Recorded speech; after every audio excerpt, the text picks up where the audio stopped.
5 বছর আগের মেসেজগুলাকে বের করা যাবে? জানি বিষয়টা আপনার কাছে অসম্ভব মনে হচ্ছে, কিন্তু হ্যাঁ, এটা সম্ভব। শুধু সম্ভবই না, বরং আপনি কয়েক সেকেন্ডের ভিতর এগুলাকে বের করতে পারবেন।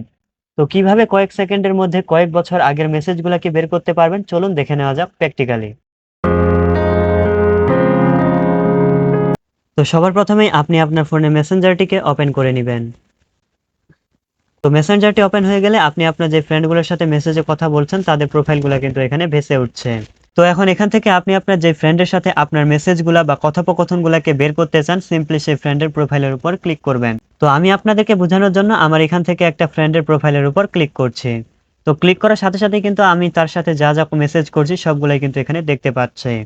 তো এখান থেকে আমি আমার ফ্রেন্ডের সাথে কয়েকদিন আগে যে মেসেজে কথা বলছি সেগুলোকে কিন্তু এভাবে স্ক্রল করেই বের করা সম্ভব, এবং 1 মাস আগেরও বের করা সম্ভব, তবে এতে কিন্তু সময়ের প্রয়োজন রয়েছে অনেক। তো আজকে আমি আপনাদেরকে যে সেটিংসটা দেখাবো এটাতে কিন্তু আপনি আপনার ফেসবুক অ্যাকাউন্ট খোলার যতদিন হচ্ছে ঠিক ততদিন আগের কিন্তু মেসেজগুলোকে বের করতে পারবেন। তো কিভাবে বের করতে পারেন চলুন দেখে নেওয়া যাক। এর জন্য আপনি উপরে একটা আয়ের মতো আইকন পেয়ে যাবেন, সিম্পলি ওইটাতে ক্লিক করবেন। তো ক্লিক করার সাথে সাথে আপনার সামনে এরকম একটা ইন্টারফেস চলে আসবে। তো এখান থেকে আপনি একটু স্ক্রল করে নিচে আসবেন। নিচে আসার সাথে সাথে আপনি একটা অপশন পেয়ে যাবেন, সার্চ ইন কনভারসেশন। তো আপনি সিম্পলি ওইটাতে ক্লিক করবেন। তো ক্লিক করার সাথে সাথে কিন্তু আপনাকে এরকম একটা ইন্টারফেস নিয়ে চলে আসবে, এবং এখানে আপনার যে ফোনের কিবোর্ডটি রয়েছে সেটাও কিন্তু চলে আসবে।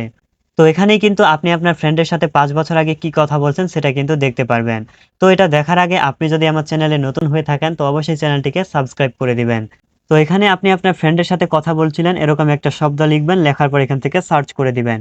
তো ওই শব্দটা দিয়ে সার্চ করার সাথে সাথে কিন্তু আপনি আপনার ফেসবুক অ্যাকাউন্ট খোলা থেকে এখন পর্যন্ত যা যা ওই শব্দটা নিয়ে কথা বলছেন সবগুলা কিন্তু বের হয়ে যাবে। তো চলুন আপনাকে বোঝানোর জন্য আমি এখান থেকে একটা মেসেজকে সার্চ করে দেখিয়ে দেই। এর জন্য আমি এখানে লিখে ফেলবো কি খবর। তো আমি যেহেতু বাংলিশে মেসেজ করি তাই আমি এখানে বাংলিশ লিখছি। আপনি যদি শুধু শুদ্ধ বাংলায় মেসেজ করেন তাহলে আপনি এখানে বাংলায় লিখবেন। আর যদি আপনি শুদ্ধ ইংরেজিতে মেসেজ করেন তাহলে আপনি এখানে শুদ্ধ ইংরেজি লিখবেন। এক কথায় হচ্ছে আপনি আপনার ফ্রেন্ডের সাথে যেই ভাষাটা নিয়ে কথা বলছিলেন ওই ভাষাটা এখানে লিখতে হবে। তো লেখা হয়ে গেলে আপনি এখান থেকে সার্চ বার পেয়ে যাবেন, সিম্পলি সার্চ বারে ক্লিক করবেন।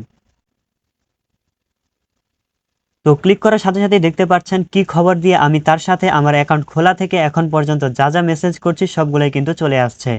যেমন সবার উপরে রয়েছে তোর কি খবর, এটা কিন্তু আমি দিয়েছিলাম 22 আগস্ট, এটা অনেক দিন আগে। কিন্তু তারপরে দিয়েছি কি খবর আবার দিয়েছিলাম হচ্ছে 9 জুলাই। তারপরে আবার কি খবর দিয়েছি হচ্ছে 29 জুন। তারপরে দিয়েছি হচ্ছে 20 জুন। তারপরে নিচে আরেকটা মেসেজ হচ্ছে ইংরেজিতে 33 পৃষ্ঠায় স্টেপ 3টা পড়া। তো এখানেও হয়তোবা আমি হচ্ছে কি খবর লেখাটাকে অ্যাড করছিলাম, যার ফলে কি খবর লিখে সার্চ করার সাথে সাথে কিন্তু এই সম্পূর্ণ মেসেজগুলো চলে এসেছে। তো এইভাবে কিন্তু খুব সহজে আপনি কয়েক মাস আগে বা কয়েক বছর আগে আপনার ফ্রেন্ডের সাথে কি কথা বলছেন সেটাকে কিন্তু বের করতে পারবেন। তো আশা করি আপনার ভিডিওটি ভালো লেগেছে। এতক্ষণ পর্যন্ত সাথে থাকার জন্য ধন্যবাদ। দেখা হবে আবারও নতুন কোনো ভিডিও নিয়ে।